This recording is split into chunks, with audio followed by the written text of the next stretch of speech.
Hi everyone, welcome to రాజుగారి YouTube channel. So railway notification RRB కి సంబంధించి ALP assistant loco pilot 2024 notification release కావడం జరిగింది. ఓకేనా? సో దానికి సంబంధించిన కంప్లీట్ డీటెయిల్స్ చూద్దాం. ఓకేనా? ఈ వీడియోని చివరి వరకు వాచ్ చేయండి. ఓకేనా? కంప్లీట్ గా మీకు అన్ని అవగాహన వస్తుంది. అలాగే చివరిలో ఏమైనా డౌట్స్ ఉన్నట్లయితే కామెంట్ సెక్షన్ లో కామెంట్ చేయండి.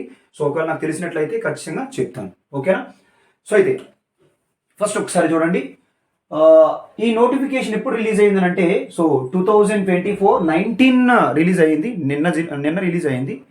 కానీ ఈ అప్లికేషన్ అనేది ఎప్పటి నుంచి ఓపెన్ అవుతుందంటే, సో January 20, 2024 అంటే ఈ రోజు నుంచి ఓపెన్ అవుతుంది. సో అలాగే లాస్ట్ డేట్ ఎప్పుడు అని అంటే, సో ఫిబ్రవరి 19th వరకు, అంటే ఎగ్జాక్ట్ గా 1 month టైం ఇచ్చారు. ఓకేనా? 1 month టైం ఇచ్చారు. మీరు 1 month వరకు వెయిట్ చేయొద్దు. సో తొందరగా అప్లై చేసుకోండి, ఎందుకంటే చివరిలో కొంచెం సైట్ బిజీగా ఉంటుంది, ఇబ్బంది పడతారు. అందుకే వీలైనంత తొందరగా అప్లై చేసుకోండి. ఓకేనా? ఈ నోటిఫికేషన్ కి సంబంధించి నెంబర్ ఆఫ్ వేకెన్సీస్ ఎన్ని ఉన్నాయంటే, సో 5696. ఓకేనా? టోటల్ నెంబర్ ఆఫ్ వేకెన్సీస్ ఎన్ని అంటే 5000 చిల్లర ఉన్నాయి, అంటే దగ్గర దగ్గర 6000 వరకు ఉన్నాయి వేకెన్సీస్. ఇందులో పర్టికులర్ గా సికింద్రాబాద్ జోన్ కి, ఓకేనా, సికింద్రాబాద్ జోన్ కి ఎందుకనంటే, సో అది మనకి దగ్గరగా ఉండే జోన్ కాబట్టి దానికి సంబంధించిన, సో ఆ జోన్ కి సంబంధించి జనరల్ వేకెన్సీస్ అంటే జనరల్, ఓబీసీ మొత్తం ఈడబ్ల్యూఎస్ అన్ని కలిపి 559 ఉన్నాయి. అలాగే ఎక్స్ సర్వీస్ మ్యాన్ కి సంబంధించి ఒక 56 వేకెన్సీస్ ఉన్నాయి. ఓవరాల్ గా దగ్గరగా 600 నెంబర్ ఆఫ్ వేకెన్సీస్ ఉన్నాయి. ఓకేనా? సో చాలా మంచి పోస్ట్ ఏఎల్పి అనేది. సో శాలరీ పరంగా చాలా ఎక్కువ శాలరీ వస్తుంది. ఓకేనా? అయితే ఇక్కడ ఇంకొకటి ఏంటంటే, మీరు అప్లై చేసేటప్పుడు మాత్రం, సో మీరు ఒక్క జోన్కి మాత్రమే అప్లై చేయడానికి ఎలిజిబుల్, అంతేగాని నెంబర్ ఆఫ్ జోన్స్కి మీరు అప్లై చేయలేరు. ఓన్లీ ఒక జోన్కి మాత్రం, ఏదో ఒక జోన్కి అప్లై మాత్రమే చేసుకోగలరు మీరు. ఓకేనా? అలాగే pay scale, initial pay scale ఏంటంటే లెవెల్ 2 ఇది. ఓకేనా? ఇనీషియల్ పే స్కేల్ ఎలా ఉంటుందంటే 19,900 అనేది అది బేసిక్ పే. అంటే మీరు 19,900 అనగానే అంతే శాలరీ వస్తుందని చెప్పేసి అనుకోవద్దు, అది బేసిక్ పే. మీకు శాలరీ వచ్చేటప్పుడు నియర్లీ 50,000 వరకు వస్తుంది స్టార్టింగ్ లో. ఓకేనా? సో ఈ ఏఎల్పికి ఉండే అడ్వాంటేజ్ ఏంటి అని అంటే, సో చాలా ఎక్కువ అమౌంట్ ఆఫ్ శాలరీ వస్తుంది. ఎందుకనంటే వాళ్ళకి ఏంటంటే, ఇలా ట్రైన్ మీద వెళ్ళేటప్పుడు మైలేజ్ అని ఉంటుంది, అంటే ఇన్ని కిలోమీటర్లు ఎక్స్ట్రా ట్రావెల్ చేస్తే, లేదంటే ఇంత టైము, సో ఎక్స్ట్రా ట్రావెల్ చేస్తే అవర్ల చొప్పున కూడా ఉంటుంది, చాలా ఎక్కువ పేమెంట్ వస్తుంది. మీరు ఆల్రెడీ వినే ఉంటారు, ఏఎల్పికి సంబంధించి మంచి శాలరీ వస్తుంది. ఓకేనా?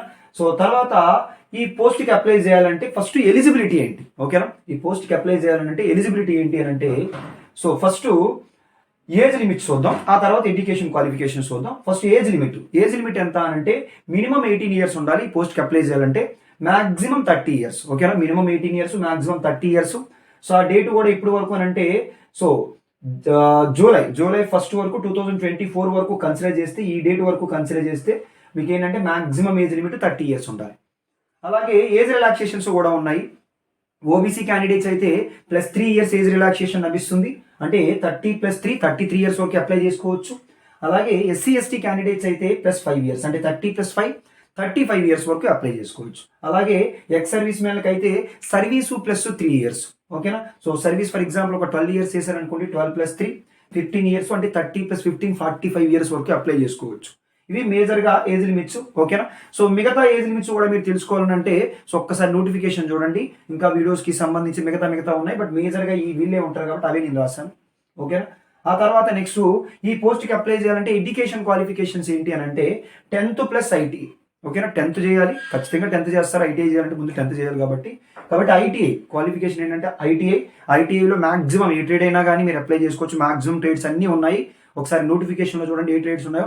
Maximum number of A trade అయినా కానీ ఉంది కాబట్టి ఐటీఐ చేస్తే మీరు సో ఈ పోస్ట్ కి అప్లై చేసుకోవచ్చు. అలాగే ఒకవేళ ఐటీఐ కాకుండా, సో కొంతమంది ఐటీఐ చేయకుండా డిప్లొమా చేసి ఉండొచ్చు. ఓకేనా? డిప్లొమా చేసిన వాళ్ళు అయితే మాత్రం డిప్లొమా చేసినా బీటెక్ చేసిన, ఈ రెండు చేసిన డిప్లొమా చేసుకోవచ్చు, లేదా బీటెక్ కూడా కొంతమంది చేసి ఉంటారు ఇంటర్ తర్వాత, అలా చేసినా కానీ వీళ్ళు అప్లై చేసుకోవచ్చు. అయితే అందరూ కాదు, పర్టికులర్ గా mechanical department, electrical department, electronics department and automobile engineering. ఓకేనా? ఈ నాలుగు ట్రేడ్ల వాళ్ళు మాత్రమే, ఈ 4 గ్రూపుల వాళ్ళు మాత్రమే అప్లై చేసుకోవచ్చు. డిప్లొమా చేసి ఈ ట్రేడ్ చేసినా పర్వాలేదు, లేదా బీటెక్ చేసి సో ఈ గ్రూప్ తీసుకున్నా పర్వాలేదు, సో అప్లై చేసుకోవచ్చు. ఓకేనా? అది ఎడ్యుకేషన్ క్వాలిఫికేషన్స్. వన్స్ మీరు పోస్ట్కి అప్లై చేసిన తర్వాత సెలక్షన్ ప్రొసీజర్ అనేది ఎలా ఉంటుంది? వన్స్ మీరు ఆన్లైన్ అప్లికేషన్ ఫిల్ చేసిన తర్వాత, సో సెలక్షన్ ప్రొసీజర్ అనేది ఎలా ఉంటుంది? వన్స్ మీరు అప్లై చేసిన తర్వాత మీరు ఫస్ట్ ఏం చేయాలంటే CBT 1 ఎగ్జామ్ రాయాలి, కంప్యూటర్ బేస్డ్ టెస్ట్ 1. ఓకేనా? దీనికి సంబంధించిన డీటెయిల్స్ ఏంటి అన్నది చూద్దాం. ఆ తర్వాత సెకండ్ ఎగ్జామ్ ఏం రాయాలంటే CBT 2, కంప్యూటర్ బేస్డ్ టెస్ట్ 2, అందులో మళ్ళీ పార్ట్ ఏ పార్ట్ బి కూడా ఉంది, దానికోసం కూడా డిస్కస్ చేద్దాం. ఆ తర్వాత నెక్స్ట్ 4th సెక్షన్ ఏంటంటే డాక్యుమెంట్ వెరిఫికేషన్ చేస్తారు. ఆ తర్వాత నెక్స్ట్ ఏంటంటే మెడికల్. ఓకేనా, మెడికల్ A1 స్టాండర్డ్ అంటారు. A1 స్టాండర్డ్ అంటే ఏంటి అన్నది ఒకసారి డిస్కస్ చేద్దాం. ఓకేనా, సో అయితే ఈ పోస్ట్కి అప్లై చేసేటప్పుడు ఫీజు కూడా ఒకసారి చూడండి. ఫీజు చూసినట్లయితే జనరల్ కేటగిరీ క్యాండిడేట్స్కి, ఓబీసీ క్యాండిడేట్స్కి 500 ఫీజు. ఓకేనా, అలాగే నెక్స్ట్ ఏంటంటే SC ST క్యాండిడేట్స్కి అయినా, ఫీమేల్కైనా, ట్రాన్స్జెండర్కైనా, ఎక్స్ సర్వీస్ మ్యాన్లకైనా, ఓకేనా, SC ST అయినా, ఫీమేల్ అయినా, ట్రాన్స్జెండర్ అయినా, సో ఎక్స్ సర్వీస్ మ్యాన్లకైనా ఫీజు ఎంత అంటే 250. అయితే ఈ ఫీజు అనేది ఏంటంటే రిఫండబుల్. ఓకేనా, ఆ ఫీజు మీరు ఇప్పుడు పే చేసిన తర్వాత ఎగ్జామ్ రాసినట్లయితే ఆ ఫీజు ఇక్కడ యాక్చువల్గా 500 ఇవ్వరు, 400 రూపీస్ ఇస్తారు. అలాగే ఇక్కడైతే 250 కూడా మీకు రిటర్న్ చేస్తారు. ఓకేనా, సో ఎప్పుడు అంటే ఎగ్జామ్ రాస్తే మాత్రమే రిటర్న్ చేస్తారు, ఎగ్జామ్ రాయకపోతే రిటర్న్ చేయరు. సో ఎగ్జామ్ అటెండ్ చేసిన వాళ్ళకి ఆ ఫీజు రిటర్న్ చేస్తారు. అలాగే ఇంకొకటి ఏంటంటే ఓన్లీ ఆన్లైన్, ఈ ఫీజు మీరు పే చేసేటప్పుడు ఆన్లైన్ ద్వారా మాత్రమే పే చేయగలుగుతారు. ఓకేనా, సో ఇప్పుడు ఫస్ట్ సెలక్షన్ ప్రొసీజర్లో CBT 1 చూడండి, కంప్యూటర్ బేస్డ్ టెస్ట్ 1. సో ఇందులో ఏంటంటే మనకి టోటల్ నెంబర్ ఆఫ్ క్వశ్చన్స్ ఎన్ని ఉంటాయనంటే 75 క్వశ్చన్స్ ఉంటాయి. డ్యూరేషన్ ఎంత అంటే 60 మినిట్స్. డ్యూరేషన్ ఎంత అంటే 60 మినిట్స్. నెగిటివ్ మార్కింగ్ కూడా ఉంది. నెగిటివ్ మార్కింగ్ ఎంత అంటే 1/3 ఉంది. అయితే ఇండివిజువల్గా సెక్షన్ వైజ్ ఎన్ని క్వశ్చన్స్ వస్తాయన్నది మనకి నోటిఫికేషన్లో మెన్షన్ చేయలేదు. బట్ ఏంటంటే జనరల్గా ఇంతకు ముందు మనం చూసుకున్న ప్యాటర్న్ ప్రకారం ఈ రెండు దగ్గర 30 వస్తున్నాయి. 25 నుంచి 30 వరకు, GS GA కలిపి 45 నుంచి 50 వరకు వస్తున్నాయి. బట్ అది మనం గెస్ చేయొచ్చు, ఎగ్జాక్ట్గా మనం చెప్పలేము. ఓకేనా, సో అయితే సిలబస్ ఏంటంటే మ్యాథ్స్, రీజనింగ్. ఓకేనా, సో మ్యాథ్స్లో మనకి క్వాంటిటేటివ్ ఆప్టిట్యూడ్తో పాటుగా కొన్ని ప్యూర్ మ్యాథ్స్ టాపిక్స్ కూడా ఉన్నాయి. సో అయితే మనకి ఆల్రెడీ రాజు గారి పిక్స్ అని యాప్ కూడా ఉంది. సో మీరు ఎవరైనా కోర్స్ పర్చేస్ చేసుకుందాం అంటే క్వాంటిటేటివ్ ఆప్టిట్యూడ్ క్లాసెస్ విందాం అనుకుంటే, ఓకేనా, సో అది కింద మీకు డిస్క్రిప్షన్లో లింక్ ఇస్తాను, అది డౌన్లోడ్ చేసుకొని మీరు ఆ యాప్లో పర్చేస్ చేసుకోవచ్చు. ఓకేనా, అందులో మీరు కంటెంట్ చూడొచ్చు. ఓకేనా, ఎగ్జామ్ లెవెల్లో యూజ్ అయ్యే కంటెంట్ అంతా పెట్టాను. అది చూద్దాం ఒకసారి. మ్యాథ్స్, రీజనింగ్, అలాగే GS GA అంటే GS అంటే జనరల్ సైన్స్ అంటే ఫిజిక్స్, కెమిస్ట్రీ, బయాలజీ, ఓకేనా, హిస్టరీ, జియోగ్రఫీ అవన్నీ. GA అంటే జనరల్ అవేర్నెస్. ఓకేనా, జనరల్ అవేర్నెస్ అంటే కరెంట్ అఫైర్స్ ఇవన్నీ కలిసి వస్తాయి. ఓకేనా, ఈ సెక్షన్స్ ఉంటాయి, 4 సెక్షన్లు ఉంటాయి. ఇంగ్లీష్ అనేది రైల్వే ఎగ్జామ్స్ వరకు ఉండదు. ఓకేనా, నెగిటివ్ మార్కింగ్ మాత్రం ఏదైనా క్వశ్చన్ ఒకటి రాంగ్ చేసినట్లయితే 1/3 నెగిటివ్ మార్కింగ్ ఉంటుంది. ఓకేనా, ఆ తర్వాత ఈ CBT 1 అనేది జస్ట్ క్వాలిఫైయింగ్ ఇన్ నేచర్, అంతేగాని ఇందులో వచ్చిన మార్క్స్ ని బేస్ చేసుకొని మీ సెలక్షన్ అనేది ఉండదు, ఓన్లీ క్వాలిఫైయింగే. ఇందులో మనకి అన్రిజర్వ్డ్ క్యాండిడేట్స్, అలాగే EWS క్యాండిడేట్స్కి అయితే 40% రావాలి, OBC క్యాండిడేట్స్కి అయితే 30% రావాలి. అలాగే SC క్యాండిడేట్స్కి కూడా 30%, ST క్యాండిడేట్స్కి మాత్రం 25% వస్తే క్వాలిఫై అయినట్టే. ఓకేనా, వన్స్ ఎవరైతే క్వాలిఫై అవుతారో, CBT 1 ఎవరైతే క్వాలిఫై అవుతారో వాళ్ళు మాత్రమే CBT 2కి ఎలిజిబుల్. ఓకేనా, ఈ CBT 2లో ఒకసారి చూడండి ఎగ్జామ్ ప్యాటర్న్ ఎలా ఉంది.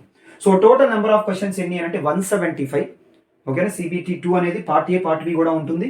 ఆ పార్ట్ ఏ పార్ట్ బి మొత్తం కలిపి 175 క్వశ్చన్స్. డ్యూరేషన్ ఎంత అంటే 2 hours 30 minutes అంటే 2.5 hours. అందులో పార్ట్ ఏలో 100 క్వశ్చన్స్ ఉంటాయి. డ్యూరేషన్ ఎంత అంటే 90 minutes, 1.5 hour. అలాగే పార్ట్ బిలో 75 క్వశ్చన్స్ ఉంటాయి. డ్యూరేషన్ ఎంత అంటే 60 minutes.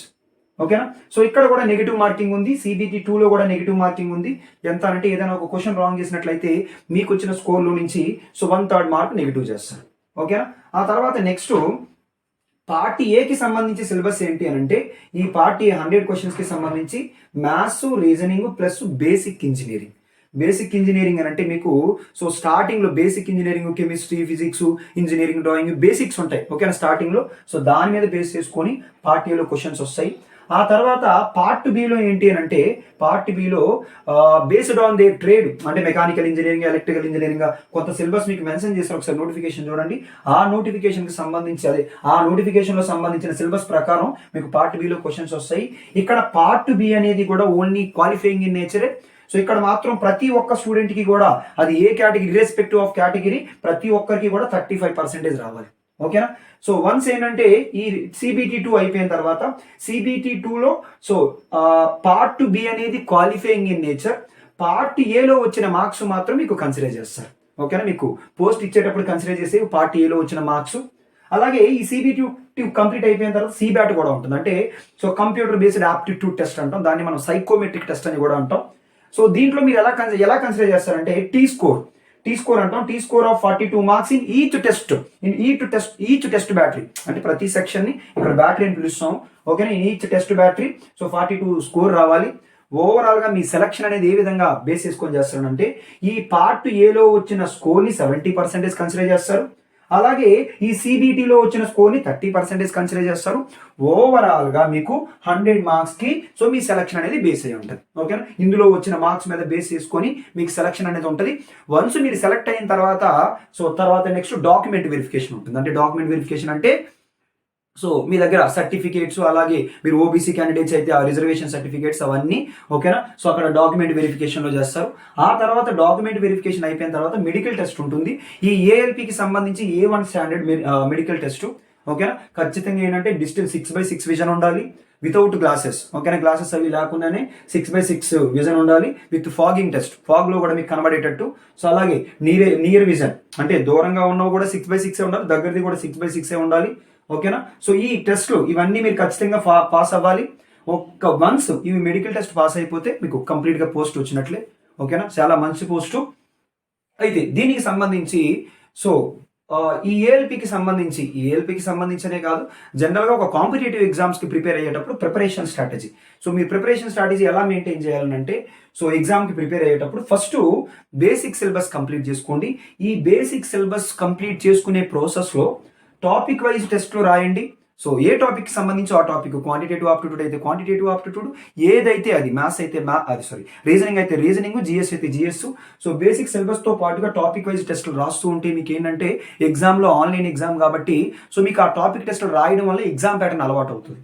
ఓకేనా, ఆ టాపిక్ వైజ్ టెస్ట్ రాసి ఇంకొకటి ఏంటంటే ప్రీవియస్ ఇయర్ క్వశ్చన్స్ కూడా మీరు కంప్లీట్ చేయాలి. ఎందుకంటే ఏ ఎగ్జామ్కి ప్రిపేర్ అవుతారో ఆ ఎగ్జామ్కి సంబంధించిన ప్రీవియస్ ఇయర్ క్వశ్చన్స్ కనుక మీకు చేస్తే ఎగ్జామ్కి ఏ ఓరియంటెడ్ నాలెడ్జ్ అవసరం అవుతుంది, ఏ టాపిక్ నుంచి ఎంత వెయిటేజ్ చేస్తున్నారు అన్నది మీకు క్లియర్గా అవగాహన వస్తుంది. కాబట్టి ఈ ప్రీవియస్ ఇయర్ క్వశ్చన్స్ కంప్లీట్ చేయండి. సో కంప్లీట్ చేసిన తర్వాత యాక్చువల్గా ఏంటంటే ఇది మొత్తం ఏంటంటే మీకు 30 to 40% సో 30 to 40% నాలెడ్జ్ని గెయిన్ చేసేవి సో ఈ ప్రాసెస్. కానీ మిగతా 60 to 70% నాలెడ్జ్ అనేది గ్రాండ్ టెస్ట్లో రాయడం ద్వారా మాత్రమే వస్తుంది. కాబట్టి మేజర్ ఫ్యాక్టర్ ఏంటంటే మీరు ప్రతి ఒక్కరు గ్రాండ్ టెస్ట్లు మెయింటైన్ చేయాలి. గ్రాండ్ టెస్ట్లు రాసుకుంటూ పోతే ఏమవుతుందంటే మీకు మల్టీ థింకింగ్ అలవాటు అవుతుంది, టైం మేనేజ్మెంట్ అలవాటు అవుతుంది. ఇవన్నీ ఏంటంటే గ్రాండ్ టెస్ట్లోనే వస్తాయి. So more number of grand టెస్ట్లు రాయడం ద్వారా మీరు ఏంటంటే సో ఎగ్జామ్ని ఇంకా సో ఈజీగా క్లియర్ చేయగలుగుతారు. ఓకేనా, సో ఇది complete details about ALP. So ఇంకేమైనా డౌట్స్ ఉన్నట్లయితే సో మీరు కామెంట్ సెక్షన్లో కామెంట్ చేయండి. సో నాకు తెలిసినట్లయితే చెప్తాను, లేదంటే ఒకసారి తెలుసుకొని కూడా చెప్తాను. ఓకేనా, సో అయితే సో దీనికి సంబంధించి రైల్వేకి సంబంధించి క్వాంటిటేటివ్ ఆప్టిట్యూడ్ సిలబస్ సో రాజు గారి ట్రిక్స్ యాప్లో ఉంది. ఓకేనా, ఒకసారి యాప్ డౌన్లోడ్ చేసుకోండి. సో డౌన్లోడ్ చేసుకొని అందులో ఒకసారి క్లాసెస్ వినండి. సో మీకు నచ్చినట్లయితే సో సబ్స్క్రైబ్ చేసుకోండి. ఓకేనా, సో ఈ వీడియో అందరికీ యూజ్ అయ్యింది అనుకుంటున్నాను. Thank you all.